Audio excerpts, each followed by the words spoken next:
or really playing against it. So G2 more often than not just take it out of the pool. They feel very confident in their very diverse champion pools anyway, that even if a couple of the stronger champions are left open, that they have ways of dealing with. And speaking of strong champions, Sylas looks like the priority for G2. Yeah, and Sylas has been really good in the hands of Caps and Wonder. We were actually talking when we were sitting on the desk watching the previous game, that if Abadagi, who was playing the Sylas, if that was Caps, game's just over. Like 30 minutes, game's over. And you know, he is terrifying on this champion. And now the difficulty of playing against Sylas is that you have to be very cautious of what you're drafting, because your strengths become his strengths, right? And I think you have to really bear that in mind and not draft anything that can come around and bite you in the arse. It's another little mini game you have to play in the draft phase. Tahm Kench will be the first lock here for SK. Dreams is actually called out by Perks on Euphoria as a very good support at the moment. He gave an honorable mention to both Crownshot and Dreams. And there's the Nico pick as well for SK. I was expecting the Ryze, however, to actually be a lock, not only because I think Ryze is a good matchup into the Sylas, but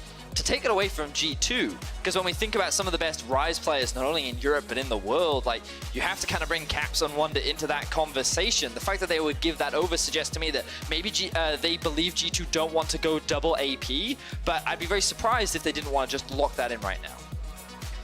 Well, instead, we're going to see Jarvan taken straight away by G2. I mean, you could even go the Ryze round out your solo laners here. If you're G2, we tend to see AD carries prioritized a little bit more on this rotation. Things like the Xayah still available, Rakan still in the pool as well if G2 want to pick it. Pike up and available as well if you want a bit more flexibility. And the Sivir, really reliable champion, slots himself very nicely into pretty much every single team comp out there right now. Not a bad pick there for Perks. Lee Sin, self-made Lee Sin. Yeah, and we have a Lee Sin maestro here to talk us through it as well. Is this another one where you... Yeah, I was going to say, are you going to do that or what? Yeah, all right, nice one, mate. It's the last one, I promise. Funny. I promise. So one of the cool things I noticed about SK Gaming's draft is I actually think that Nico and Tahm Kench are going in the bot lane. I think this is a duo that we've seen in the past. I believe it was G2 that's played it before. But the cool thing about Nico is that she can be flexed into multiple roles, and it gives you the option to play an AD mid. So I think SK's draft is still very up in the air. They have a lot of options to where things can go. The only thing I think we can reliably say is that Selfmade will be playing Lee Sin up against Jankos' Jarvan, who so far has been on Jarvan duty so far this entire split. So going to be looking to maintain his 100% win record on the champion. I believe we saw Wonder play Jarvan a lot as well. Every now and then. That's true, last split. Yeah. Split, yeah. Could be a thing, could be. You never know, still a bit of flexibility. There's the Lux removed from the pool by SK. Ryze taken away by G2, so wonder where they'll go next with this. Expect maybe another one of those strong solo laners, or even an AD carry taken away here by G2, something they might think works well into the Sivir. I think their expectations are that this Nico's in the bot lane. Yeah. I think that's part of the reason why they want for the Sivir as well. Not only, I mean, Sivir is like very high in priority for many pros in Europe right now. Sivir and Xayah seem to be the top two. And the fact that they saw the Tahm Kench and the Nico, I think that that's the kind of direction they were looking at. And I think that in the event that Nico is bot lane, then the Sivir can do very well into that matchup, because you can then spell shield her E, which is really the scariest part of Nico in the bot lane. I wonder whether SK decide to go for that Xayah Rakan combo as well now that... With the Tahm Kench locked, I'd be surprised if they go for the Rakan. Well, this is what I was going to say, right? Oh, Tahm Kench top? Solo Q Maestro. I feel like... That's very true. I talked about it before earlier today. To be honest, it's probably not going to happen. But I would love to see it happen, because it is one of those really obnoxious champion picks that maybe if you're going to beat a team like G2, you kind of have to play something a bit special. And so it looks like the Nico isn't going to go towards that bottom lane. With Crownshot locking in his signature Ezreal, we expect that to be down towards the bottom side. Rakan locked in here for G2. Don't think that it's going to be Xayah, but when it's G2, their draft can always be a little bit experimental. Instead, they're going to lock in the Victor. Could be top, could be mid, depending on what SK pick. I think SK want the Nico to go into the Sylas matchup. We've seen it being picked up as an answer to the champion. Remember that Sylas can always steal away the Nico ultimate and offer a lot of value in teamfights, but in the early laning phase, Nico can be very oppressive. And I usually think that the press the attack one is the one they use to consistently harass during the early laning phase. But we shall see. It looks like expectations for SK are that the Victor's going up towards the top side of the map, and they want to play the Kennen into that. Now that this is Nico in the mid lane, do you still think we'll see the on-hit Nico? Because maybe I think not, yeah. maybe AP Nico might be the way to go here, but as you mentioned, stealing that ult for Caps, that's a huge thing. I think the big thing for this sort of SK draft is you have to always balance out how much AP do we have, how much AD do we have. Kennen can go AP, can go on hit, Nico can do the same, and then Ezreal can go down that full AP route as well if you get Hextech Gunblade, Ludens. So there's so much flexibility for them. They can kind of pick and choose depending on where exactly they want to send each of these players, and it's depending on each player's playstyle as well. I will say that I think for SK Gaming, if they do decide to go for the AP Nico mid, it will just give them a lot of teamfight power. There's so much crowd control, a lot of area effect damage. I mean, Nico plus Kennen, we saw what Kennen alone did in the last game. If you add that extra bit of crowd control and damage to that matchup, then it offers a lot of mid to late game power. Whereas for G2, I feel like they have a very strong 2v2 mid jungle, and their scaling and team fighting is also very, very scary. You've got the Victor, you've got the Sivir, you've got the Jarvan. Definitely a lot of fighting to be expected in this game. That's what I like to hear, Venice. G2 and SK are going to face up on Summoner's Rift. G2, of course, undefeated so far in the spring split of the summer split of the LEC, matching Fnatic's record today if they go 3-0. Those teams actually play next Friday as well, so that's going to be a very exciting matchup to be sure.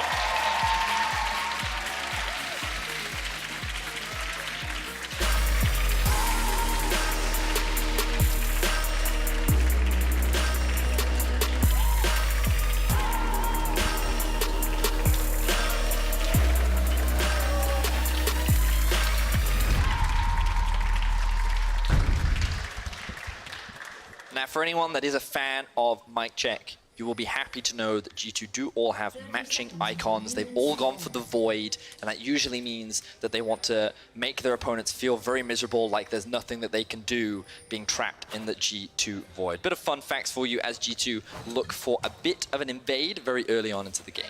So quickly, before we get into any specific matchups, I want to have a look down these rune choices. Unsealed Spellbook for Sacre on the Kennen in the top lane. Glacial Augment for Pyrion in the mid lane on the Nico. There's also a Spellbook on Dreams. On the other side, pretty bog standard, you know, Airy on Wonder. Jankos has the Electrocute for a bit more burst damage. Very common. We also have the Conqueror on Lee Sin. I'm sure our boy Foxdrop can talk all about that. Well, those are two runes that are pretty interchangeable when you play these like AD bruiser champions. Yeah. It really just comes down to your personal preference, your playstyle. As you mentioned, Electrocute is more burst damage, so it's a bit better in that early game to get that extra damage in those ganks. Whereas the Conqueror is much better if you're having more extended fights, and it's also better if you go for a tankier build because you tend to survive longer to get more use out of that Conqueror. So for me, Jankos having that Electrocute, we could just be seeing like a Warrior Enchant Black Cleaver Jarvan build, which Smithy played a lot at MSI. Of course, we don't want to reference too much the team that lost their quickest international finals in the history of League of Legends, but still, it is something that you can play. Yeah, and I do also think that for Lee Sin running Conqueror, it's super easy for him to get those stacks as well because of the spammability of all of his abilities. So I think that's really cool. We noticed that that early invade from G2 was basically used to get this vision down. So they have insight into where Selfmade is right now in the jungle. That means that Java can take his time towards the bot side, and he's actually just immediately making his way up towards the top lane to help support Wonder in the event that Selfmade looks for an early gank. So a tiny addition to that is SK did the same invade down towards the red side jungle of G2. They put a ward in, but because Mickey took Sweeper, that ward was then cleaned out by G2. They knew that Jankos started at the red, but they then don't see any further rotation. So SK a little bit more in the dark in terms of jungler position than G2. Something about this early jungle pathing as well, which we might see in around 2 minutes or so, is that if Perks and Mickey push out now, if it then bounces back to them at this time, Jankos will be around this side because he went red buff into Krugs, which means that your Krugs is going to spawn around the 420 mark, and it's a really efficient path to go if you're looking to optimize your experience. So it's something that we might be seeing in that bot lane because there is no cleanse or anything like that out of the SK bot lane if Jankos decides to go there in about a minute or so. At the moment, both junglers up towards this top side. Selfmade consistently ganked for his top laner in Spring Split. Of course, it was Werlib in those days. Sacre, the rookie, coming in for this split. Has had a pretty strong performance so far. Hasn't really had the chance to shine but after he was the MVP of the EU Masters, we're expecting quite a lot from the SK top laner. Yeah, and it's no real surprise that we see Selfmade already playing around him. I love the early vision investment up towards the top side of the map, as you see a bit of trading happen down bot. They're looking for a dive onto Sakurai, and that's because Wonder, he was getting a lot of very effective trades in the early laning phase. Victor can be very oppressive with his Q, and you can just see there's very little that you can do against the E harass in lane. It's very obnoxious to deal with, even though it burns a lot of mana. It's still it's very effective at just slowly chipping you out, and they're looking for the dive. So Selfmade's just trying to play towards the side here. The teleport coming in from Pyrion. The Sonic Wave's going to connect, but Pyrion is a long way away from this fight. Jankos forced away, isn't tanking up the tower. Wonder will take the first shot. Sakurai can go in with a flash if he wants, but Jankos has the EQ combo. Pyrion still has a flash of his own, but Wonder and Jankos getting away. The Tangle Barb connects and bursts blood to SK. I don't even think he was aiming at Jankos there. Just so he happened to be standing in the way. That looked like that was going to be a really rough play for SK, dedicating those resources and not having anything happen for them. Caps free farming in the mid lane, but they do pick up that kill on the end. First blood to SK. And the biggest thing is the ward from Selfmade in the Tri-Brush. SK had full information of what G2 were trying to do, and they were able to respond accordingly. A very quick teleport coming out from Pyrion. Selfmade was lying in wait in the fog of war, allows them to get the turnaround play, and SK draw first blood against G2.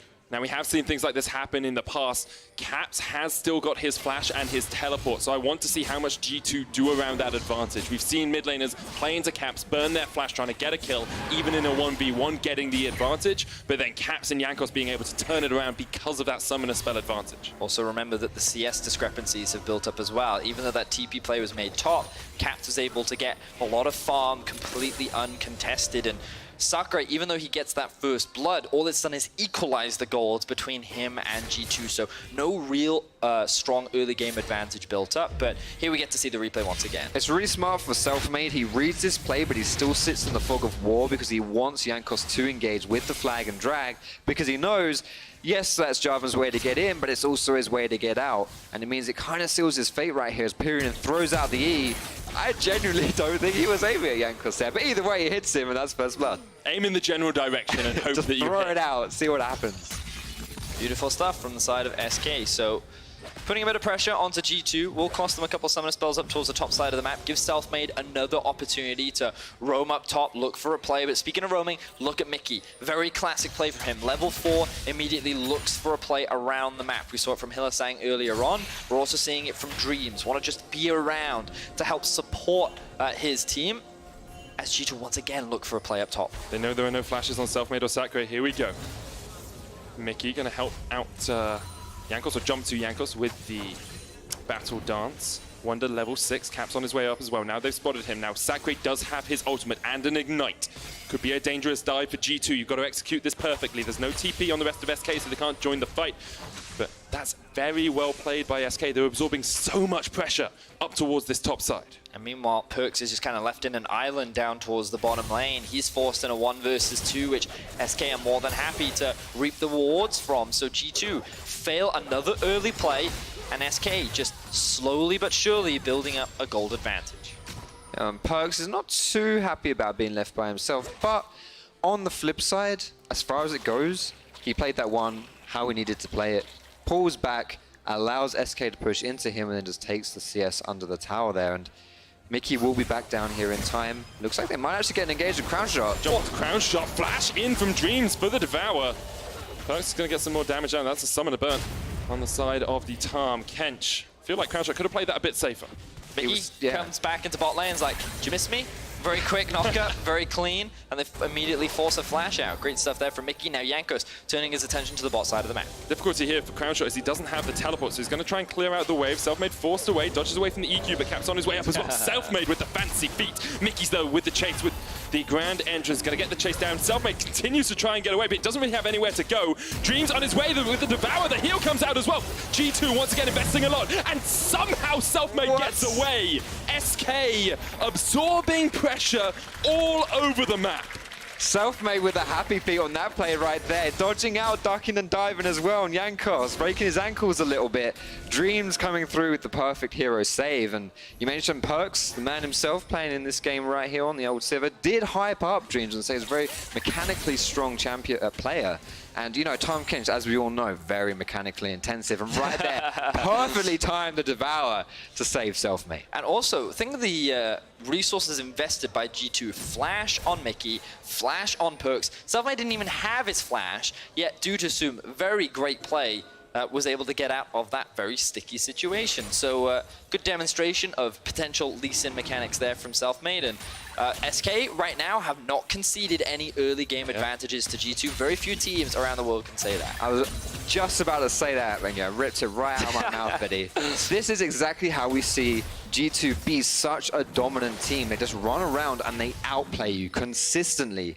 And they've looked to do that in this game, and they've made the same moves, but SK have reacted really, really well, and most importantly, have not buckled under any of the pressure that G2 have thrown at them. And I think the important thing is, as they've been absorbing that pressure, they haven't really lost any gold either. If you look across the scoreboard, 200 gold between the two teams. Sakurai is actually even with Wonder, even though he's 20 CS behind, and there's a lead for Crownshot on that Ezreal down towards the bottom side. So SK have been able to find small advantages, while G2 have been trying to make plays. But do remember that G2 were not actually known for their early game last split. It was their mid game that was their scariest point. Their ability to find... Ooh, Selfmade. Good counter flash there by Wonder.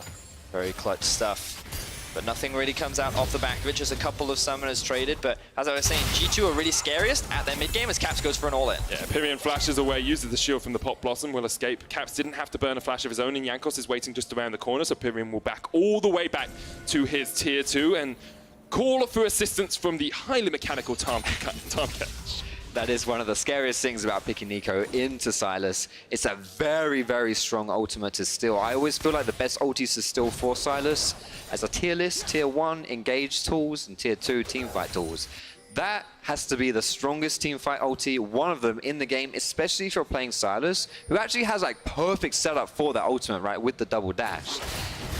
Doesn't get anything there, but we'll see later on into the game, that's going to be extremely scary. With regards to SK, you just spoke about team fighting. They do have good team fighting of their own. One of the cool things that SK have in terms of their composition is a surprising amount of peel and potential and pick potential, because when you have things like a Lee Sin and a Nico, you just land a single skill shot and you can actually catch a target completely unawares, and there's a lot of follow-up from the side of SK. But in the event that G2 want to try and force a fight, you have the Tom Kench save, you have the Nico ultimate that can be used defensively, you also have Ezreal's mobility, and you have the Lee Sin kick. So SK actually have a lot of options to disengage from fights in the event that G2 want to try and force things in the mid game. What I think about the magical thing about Lee Sin as well is your ability to disengage with him is very easy. You just press R, get him out of there, sorted. The ability to play make and to effectively play team fights is something that's very, very skill and player dependent. And for me, Selfmade is one of the best Lee Sin players that we have here in Europe. This guy will absolutely find ways to make plays happen, to get those kicks off that completely change the fight. And now he's looking to repeat gank onto Wonder, who doesn't have his flash from when he blew it before. Selfmade does have the ward as well. He's looking for that flank kick. Here we go. Jumps in with the ward. There's the kick away, and Sakurai straight into the slicing Maelstrom. The kill for Selfmade. We highlighted him before the game even started. And once again, it's Selfmade making plays for SK. That was excellent casting. Foxtrot set up the narrative. It happened live in action. Beautifully. You realize that was my voice. It was just everything was so good from the side of Foxtrot. Absolutely loved it. But yeah, Selfmade, he makes things happen. He helps his team secure another kill, and he's just playing so much around the top side of the map. We wanted to see him enable Sakurai, who's doing just that. They had such great vision denial, and the execution was flawless. Wonder with no flash, there was very little that he could do. It's a beautiful alley-oop into the slicing Maelstrom as well right there. Pretty unplayable gank, or undefensible gank there for Wonder.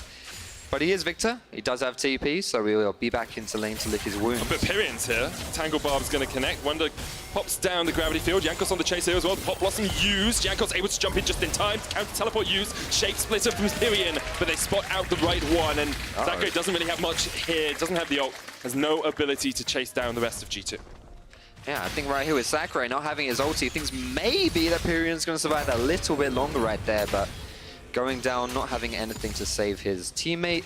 Pyrion thinking he was making the proactive play, but G2 right place, right time. Yeah, I think that was a really massive misplay from the side of Pyrion. I think he TP'd top to try and help Sakurai base because he actually overstayed on the top side of the map, allowing Wonder to TP back into lane, and Jankos was in the vicinity. But then Pyrion made the choice to stick around, which ultimately cost him his life because his flash was not available. All while this has been happening, Dreams has been moving around the map to help the rest of his team, but that's left Crownshot in a 1 versus 2, and these tower plates are going over to the side of G2, and SK have to be very careful about these small mistakes because G2 as a team are very quick to convert small punishes into massive gold leads. And they're very fast at recognizing what the strong place on the map is and where they need to play at what time. Because as you can see right here, there's a huge kind of like vision wall at the bot side of this map right now for G2, which enables them to do exactly what they're doing right here, just run around this bot side. Oh, time control coming in here behind Jankos. Suddenly was on the chase as well. Jankos called out by Crownshot, but the 3-man quickness. Parks on his way up. Caps already down so low. The Pop Blossom used as well. Caps used as well. But the flash, lash with the tongue from Dreams will take down Caps. Props to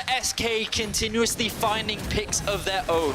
We can celebrate G2 as much as we want, but SK are rivaling G2 in this early game, and it's off the back of Selfmade. He was the one to find some great clutch plays, on top of the fact that Dreams comes in with the flank on the Tahm Kench to force Jankos into this awkward position. And now Sakurai going for the all-in. Waited for the minion wave to almost die, knew Wonder had overstepped, and then just came in, sliced through the minions, and sliced through Wonder. G2 playing really far up in this game right now, and SK are actually punishing exceptionally well. This is something that I was very impressed by them in the spring split, and it's good to see they haven't lost a beat coming into summer either. I was mentioning G2, they put this minion wave, this vision line down in the bot side jungle, and this gives them the confidence to move into the bot side of the jungle to play around this dragon, but they don't expect SK to also be prepared to be ready to react to this, which is exactly what they do. And huge props to them and Sakurai. This is cheeky. Yeah, he uses the Proto Belt to kill the minion. That means that the tower starts hitting Wonder. He then gets CC'd, and it allows Sakurai to get that kill. Very well done. But yeah, that last play, all about Dreams and Selfmade. Selfmade gets that really great kick onto Mickey to knock up Caps to allow them to secure the kill, but then it wouldn't have happened if it weren't for Dreams' flank behind the team. And SK are looking good. Yes, the gold lead isn't insurmountable, but how many teams can say that they've done a great job of coming to the 50-minute mark with a kill lead, with this kind of advantage over G2? And it's great to see this level of performance from the side of SK.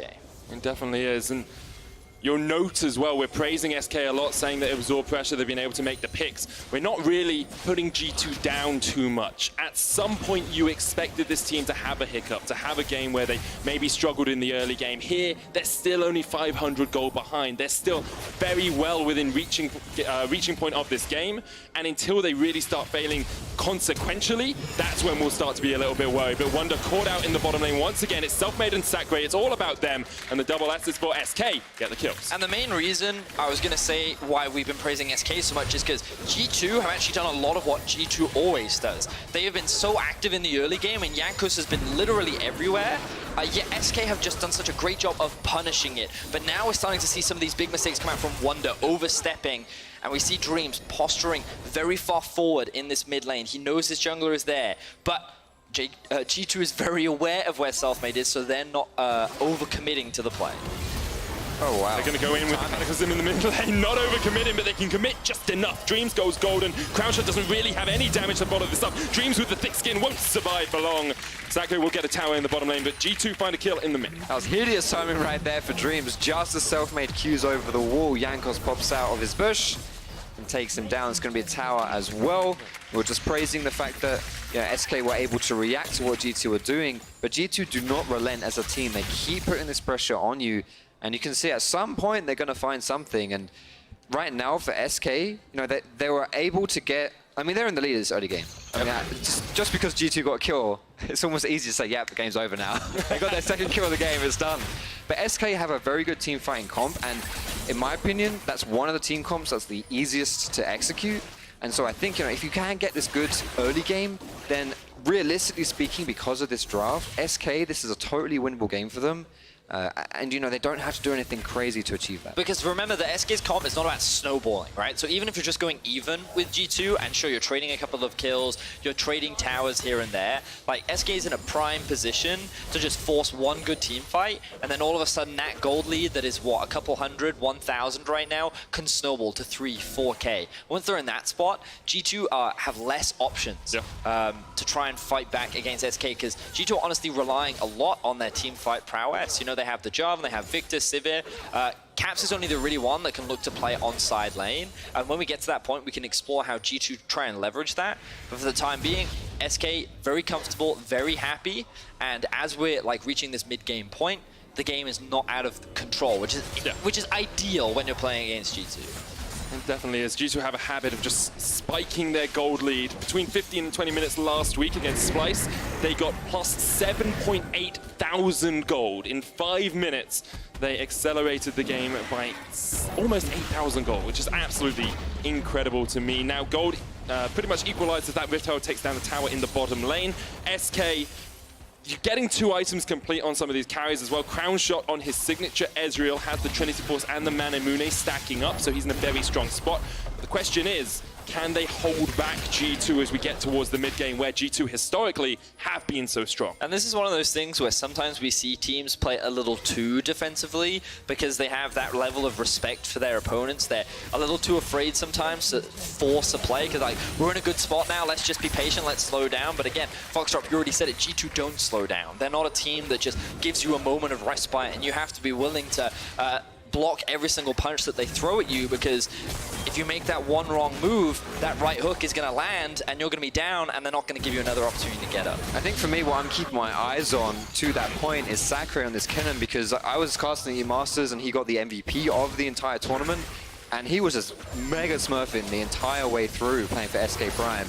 But with confidence as well as G2. Perkz has to flash across the board. The chase maybe on as Sakurai has a flank position. Nikki off the wrong side of this. Pyrion coming down towards the bottom side. Perkz trying to get away. 200 HP on him. And the fight erupts up towards the jungle now.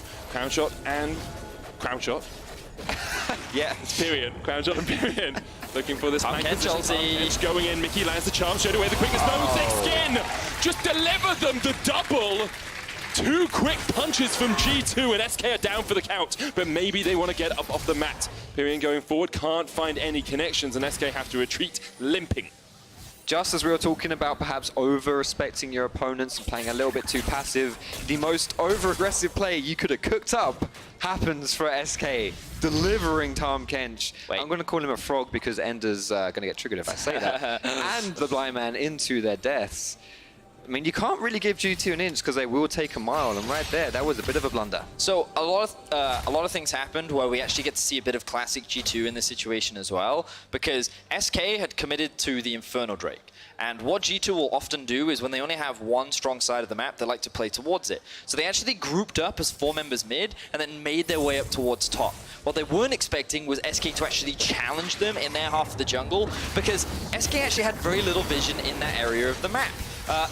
They then force G2 down, they chase them down, they think, actually, this is a great fight for us, and then we see that Tahm Kench play happen where he delivers the Lee Sin, and unfortunately, they walk headfirst into a Rakan ulti and knockdown. Sakurai has Rabadons here, he's going to go for the full fight, doesn't even need the Zhonya's Wonder. Ignite ticking, won't quite be enough. That's the confidence of Sakurai right there. He's an exceptionally talented player, and buying Rabadon straight up second is... well, confidence? I don't know. He is the carry for this team at the moment. He's 2-0-2. If he can 1v1 Wonder in a side lane, you eliminate one of the 5 best players in our league. You eliminate Wonder. Wait, SK are actually starting the round 22 minutes in. G2, they have 1 member dead, Wonder is alive and has TP. He's on his way. Keep an eye on Sakurai. Where is he right now? No slicing mountain, but has an elixir of sorcery as they look to the right. Here's the teleport behind. Yakos goes in with the cataclysm onto Crown Shot. That's not the target you want. He can jump away. Pop Blossom from Pyrion. Not quite. Gonna connect. Caps flashing away, but somebody misses the Sonic Wave. Caps with the Kingslayer trying to make the outplay. Dodging around. Caps can't survive any longer. 1-for-1 in the fight. That would have been so different if Sakurai had his Slicing Maelstrom. He bought a potion just to kind of juice himself up for that team fight because it was going to be so crucial for this game. Man, the balls on SK to make a call like that is just, against G2, I mean, you have to give huge respect for them to be able to do this. This team is not going to go down without a fight. Yeah, especially given that the cannon ultimate was unavailable. It was used bot to try and get that kill onto Wonder, and if they had killed him, this could have been a big deal, but here is a clear mistake from the side of G2. Medic, we talked a lot about it last game. If it's 4 people versus 2 people, the 4 people win, and G2's bot lane should have conceded that objective. They didn't, they try to fight, they lose their life. Now We're going to go back to the action. Slicing Maelstrom comes out with the exhaust as well, but it's not going to be enough. Jankos and Wonder get the shutdown. Selfmade on his way down. Here comes the teleport as well from Pyrian. SK continue to take fight after fight against G2. But the battlefield is in favor of G2. You have to deal. Mickey with the grand entrance does have the quickness back up. He's kicked back into the wall as Perks and Jankos come in from the side. Dreams, this is Pyrian, down towards the bottom side, going to use the Super Soaker to slow down Perks. Misses the Tangle Bombs, and Jankos is there. Caps, Pyrian with the fancy feet. The Cataclysm comes down in the end. Zonya's into Pop Blossom, won't keep him alive for too much longer, as G2 equalize the scorecard at 7-7. And now all of a sudden, G2 are the team with the gold lead, and we talked about it. You have to be able to keep taking these punches from G2, because the moment you make that big mistake, they snowball the game out of control. And while SK looked very good in the early game, they made a lot of great plays. A couple of small mistakes right now have given the ball back into G2's favor. But you've got to give a huge amount of credit to SK for looking for these proactive plays, because you're not going to beat G2 just standing there and waiting for them to make a mistake. This team doesn't really make a huge amount of mistakes, honestly. Right now, an Infernal Dragon is spawning. You mentioned about how G2 play towards the strong side of the map. Right now, these guys are feeling very confident. They have their cooldowns not quite available on Jankos for the engage. But you have to think, you know, with the cooldowns of the Pop Blossom, of the Slicing Maelstrom, I'm not sure SK will want to try and fight this one. Infernal Dragon started up. SK disagree with you here. SK want to fight this one. They're going for it.